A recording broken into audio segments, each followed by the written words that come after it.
figuring maybe we could filter ourselves a wheelbarrow full of compost.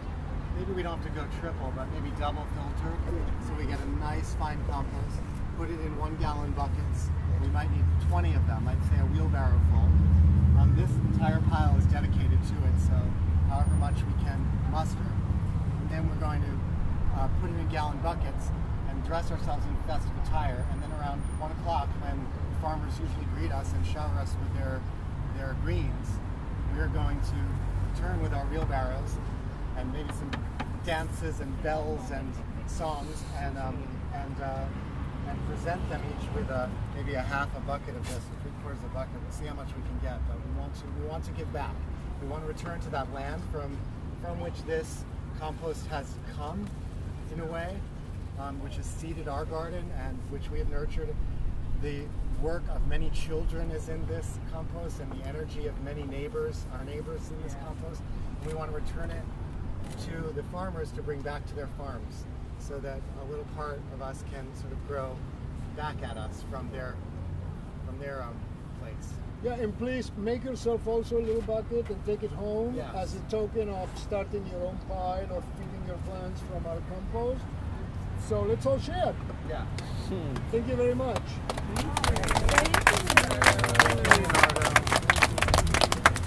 Some of the fun decoration we have going on in the garden right now is decorating of these pots, which we're going to be delivering the freshly tilled and turned over a few weeks compost to the farmers at the farmers market as a way of saying thank you, and also sharing a piece of our community and the garden and all of the neighbors who bring things to the compost back with the farmers at the market. So we're making a fun parade out of our procession, because every Saturday there are volunteers that go from the garden here to collect produce that is overflow from the farmers market, where when they sometimes have pieces that are broken or not used or they can't sell, we collect all of that and bring it right back here, and it goes into the compost. So there is a symbiotic relationship already going on in both of these places of public space, both this garden, which used to be a parking lot, and the farmers market, which takes place at Sunset Triangle Plaza, which also used to just be a street. And now there's a vibrant interaction and a conversation going on between the garden and the farmers and everything that they deliver, and we use their produce for the compost. Now we're gifting our compost back to them. So we're decorating the buckets, we're decorating ourselves to make it as much of a festive parade as possible, and feel free to join in the fun. Okay, without interrupting any of your important work here, can we ask you, this is a microphone and Marco is filming, can we ask you what brings you here and what are you doing right at the moment? Of fabric to the top. You're rolling? Yes, we're rolling. So we are a local community of individuals who actually came together through dance, and we found out about this event through some friends of ours, and so we wanted to come and learn about composting and gardening, and we also wanted to give back to the community. One of our classes is right down the street from here, so this is basically one of our main communities that we operate out of, and so right now we're decorating these buckets, which we're going to fill with some lovely compost soil, and we're going to take it and march it down to the farmers market and give it back to the farmers who give us all of their old vegetables and stuff. So we're basically just recycling it back around to them. So we're decorating and making them festive so they can take them back to their gardens. Thank you. Yeah. Thank you. Anyone have anything to add to that? Your name? I'm Julie, but that was perfect. He said it was all He well. certainly did cover it. Yes, we're glad to be here. And so the chickens are here for? They're really here as both kind of a nice synergy to the garden. They fit in our circle really well. I think, as you learned earlier, we get all that compost from the farmers market. Half of those greens actually go to the chickens, and then they produce eggs for the community, and then also their shavings from their byproduct, which I just took out today, also goes back into the compost. And so it's a nice, so they fit perfectly just in that circle of producing and going back into the ground that we do. How long have you been helping out here? been 2 years, kind of since it started. Wow. Yeah. But this chicken coop is new. It is. So we built this a year ago, and it's all made from recycled wood that we sourced. So it took some time, lots of picking up from people on Craigslist and from yards. And then these chickens are from a friend of mine downtown. They actually live near USC, and they have a fantastic garden of their own and their own chickens. And so when they laid eggs about a year ago, when we built the coop, they first gave us the first 3, Cecilia, Lee, and Lo, which you see under there. And then as they adapted, we got the last 4 from them also. And so that's kind of completed our flock of 7. So we have a nice diverse flock and a nice set of different eggs that are laying, and so we've been really lucky. And they've been quite the attraction for the garden. And what's your name? I'm Frances. Hi, Francis. Nice to meet you guys.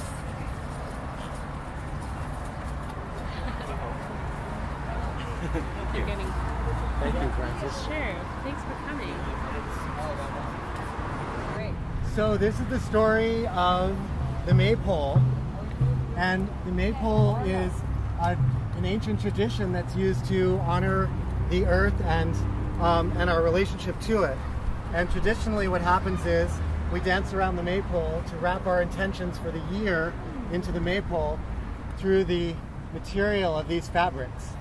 And then we plant the maypole in the ground, sort of like a seed, and we let it live there for the year, and we carry out our lives around it. I think we'll plant it right here in the garden, and with all our intentions in it. And all the wishes, everything, all the intentions you wish to keep growing, since this is a time of fertility and increase and the whole garden in bloom. So everything that you wish to keep growing and increasing and blooming in your life this year.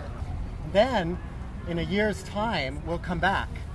And maybe we'll build in another day to our ceremony, like what would have been last night. And what we'll do is chop down the maypole.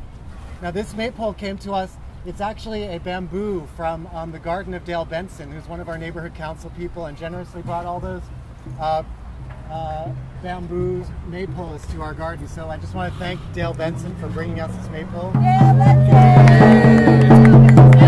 And next year I vowed to be here and help chop it down and burn it so that we can release it into the world with all of our intentions in it and make way for fresh ideas and new intentions for the year to come. So now we have a spoken word piece in honor of our garden, I believe. Yes, and everyone, this is Rich Ferguson, who I had the pleasure of encountering in a fabulous evening on winter solstice, where we were all sharing visions and dreams for the year.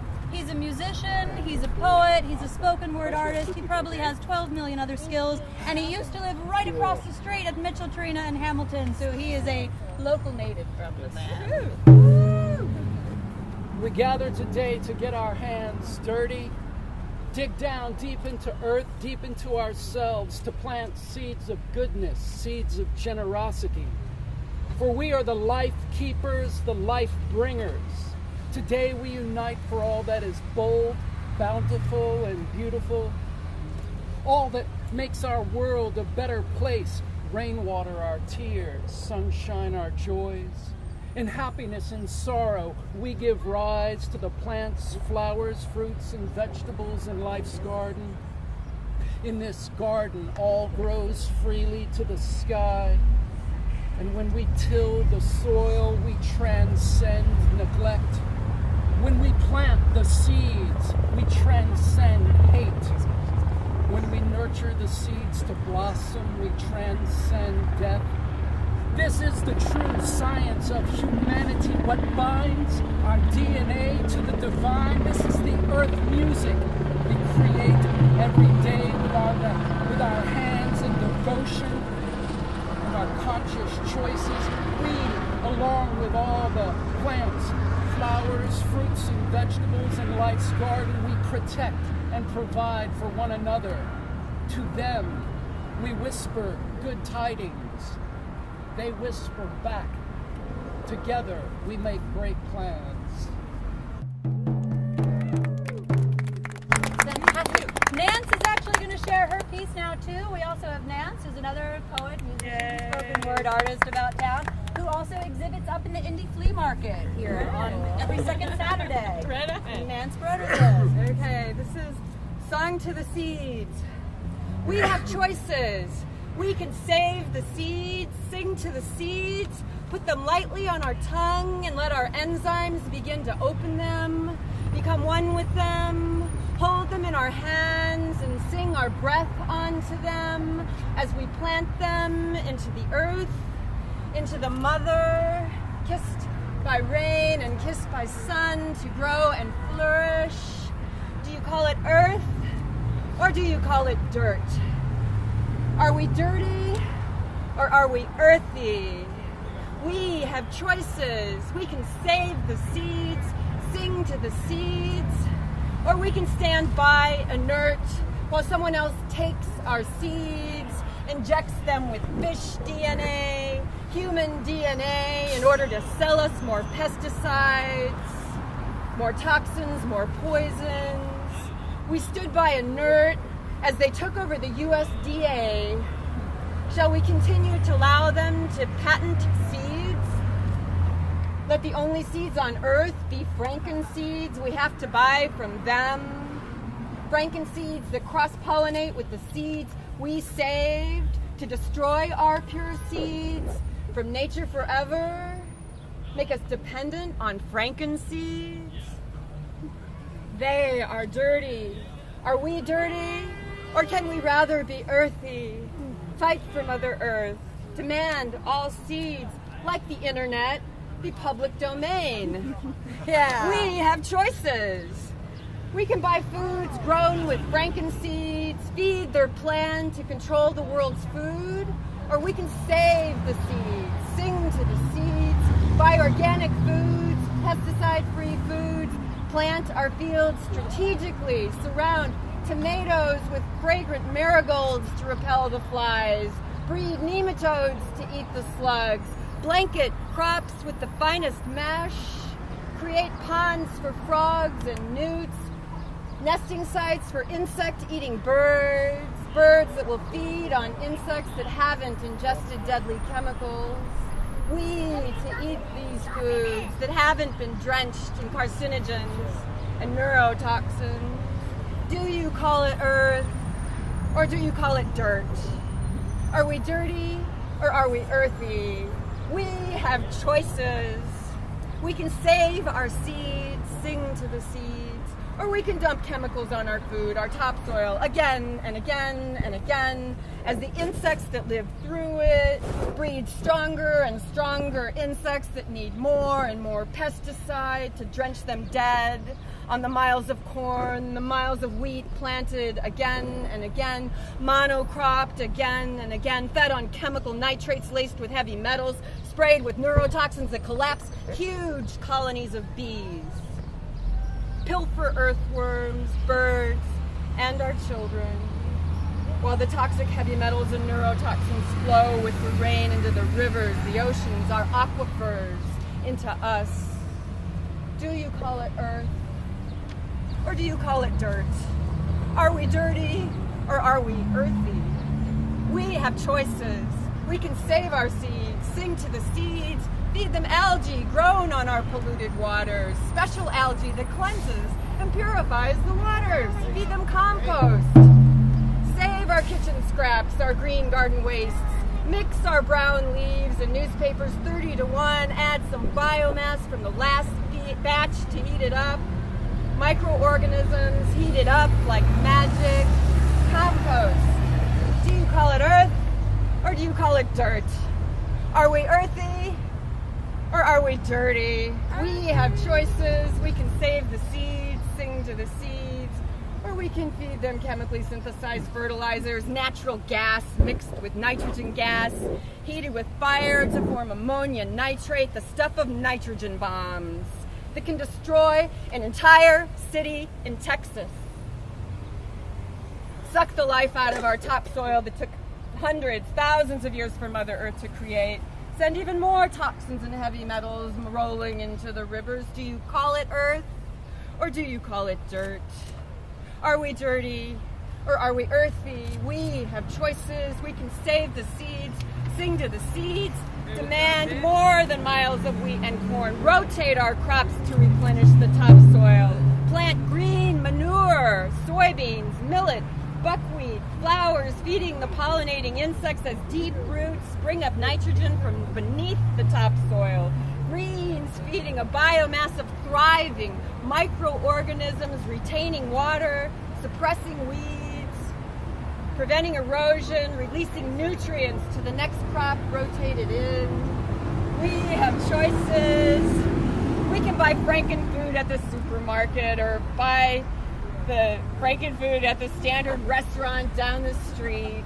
Or we can buy organically grown foods, shop at local farmers markets for pesticide-free foods, fed on flourishing topsoil, make restaurants that support organically grown feasts our home, make it the hip thing to do, worth every ounce of change, grow our own food. We have choices. We are one. Do we want to be dirt or do we want to be earth?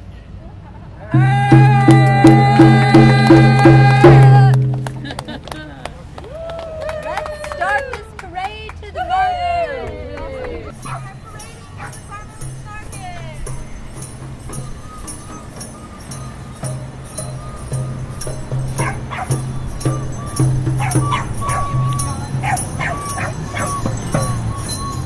This project is a dedicated project of the Silver Lake Neighborhood Council. $10,000 grant and a lot of visionary work by a lot of neighborhood council people made this garden possible. We're so proud of this garden. On behalf of Silver Lake and this community, I want to say thank you to all the gardeners and to the neighborhood council. We're so grateful in service. Thank you.